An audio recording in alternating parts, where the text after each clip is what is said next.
High নমস্কার বন্ধুরা, সবাই কেমন আছো? আশা করি সবাই ভালো আছো। আর আমি তোমাদের ভালোবাসায় খুব খুব ভালো আছি। যাক, এই পর্যন্ত তোমরা ভিডিওটা দেখে বুঝতেই পেরেছো এটা কোথাকার ভিডিও। এটা বউ ভাতের ভিডিও। বউ ভাতে আসবো আর ভিডিও বানাবো না, তাই কখনো হয়? তো দেখতে পাচ্ছ, বউ ভাত বাড়িতে এসেই প্রথমে আমার বরমশাইয়ের সঙ্গে একটু ভিডিও বানিয়ে নিলাম। আর পাশে এইদিকে আমার শাশুমাও আছে। তো আমার শাশুমার সাথে তোমাদের সবাইকে পরিচয় করিয়ে দিই। তো দেখতে পাচ্ছ, বিয়েবাড়িতে আর বৌভাত বাড়িতে আসা এটাই যে ছবি টবি তুলবো, ফটো পোস্ট করব, ভিডিও বানাবো আর তোমাদের কাছে শেয়ার করব। বউর কাছ দিয়ে ঘুরে ফুরে এসে আমরা চলে এলাম ফুচকা স্টলে। তো ফুচকা স্টলে কে কত লাইন দিয়ে কতটা ফুচকা খেতে পারে সেটাই হচ্ছে কম্পিটিশান চলছে। আমি তো ওখানে ফুচকা খেলাম না। আমার প্রিয় হচ্ছে, সব থেকে প্রিয় হচ্ছে পকোড়া। চিকেন পকোড়া দারুণ লাগে খেতে, আর গরম গরম ছিল, আর পকোড়াটা দারুণ টেস্ট হয়েছিল। আমি তো গপ গপ করে চিকেন পকোড়া খেয়ে নিলাম।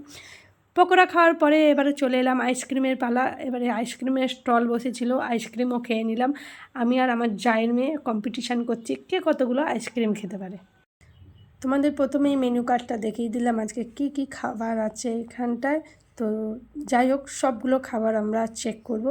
আর এখানে দেখতে পাচ্ছ নতুন কোণে সে সবাইকে ভাত দিচ্ছে, এটা দিতে হয়, এখানে নিয়ম। যাই হোক, প্রথমেই মুড়িঘণ্ট চলে এসেছে আর আলু ভাজা। আমার তো দারুণ লাগে, বিয়েবাড়ি বলো আর অনুষ্ঠান বাড়ি বলো, আমার এই মুড়িঘণ্টটা দারুণ লাগে। তো আমি গপ গপ করে খাচ্ছি, দেখতে পাচ্ছ।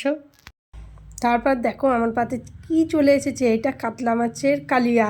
কাতলা মাছের একটা বড় মাছের পিস দিল, সেটাও খেলাম। আর পাবদার সর্ষে পোস্ত চলে এসেছে, সেটাও খেলাম। আর শেষে ছিল দেখো চিংড়ি মাছের মালাইকারি, আমার তো খুব ভালো লাগে। আর আমি এক পিস মাংস নিয়েছিলাম টেস্ট করার জন্য কেমন রান্না হয়েছে।